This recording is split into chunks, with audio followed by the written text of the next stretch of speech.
यानंतर बघूयात राजकीय बातम्या। सगळे सोयरेवरून जरांगे पाटील आणि सरकारमध्ये जवळपास मार्ग निघाला। जातीय विवाहातील मुलामुलींच्या नोंदींवरून दाखले मिळणार, बच्चू कडूंची माहिती। उद्यापर्यंत आवश्यक बदल केल्यावर जरांगे पाटील भूमिका मांडणार। सगळे सोयरे नोंदींवरून 20 तारखेच्या आत मार्ग निघाल्यास मुंबईत आंदोलन नाही, जरांगे पाटलांची माहिती। तर 54 लाख नोंदींवरून 20 जानेवारीच्या आतच जात प्रमाणपत्र द्या, जरांगे पाटलांची सरकारकडे मागणी। जरांगे पाटलांना कुठून माहिती मिळाली माहित नाही, पण जरांगे पाटील बोलतात तसं झाल्यास दुर्दैवी ठरेल। आम्ही स्वतः आंदोलनात सहभागी होणार, जरांगे पाटलांच्या आरोपांवर बच्चू कडूंची प्रतिक्रिया।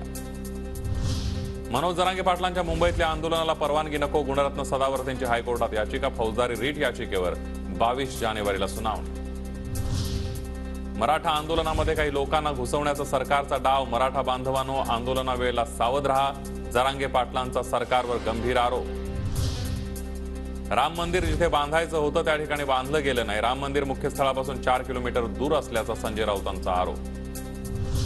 तर ठाकरे गट कोट्यवधी हिंदूंचा अपमान करतोय, राम मंदिरावरून आरोप करून स्वतःच हसं करून घेतायत, देवेंद्र फडणवीसांचं उत्तर।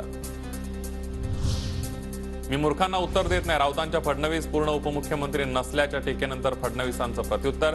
तर एक मुख्यमंत्री अर्धा उपमुख्यमंत्री बनला, मूर्ख कोण देश बघतोय, संजय राऊतांचा पलटवार।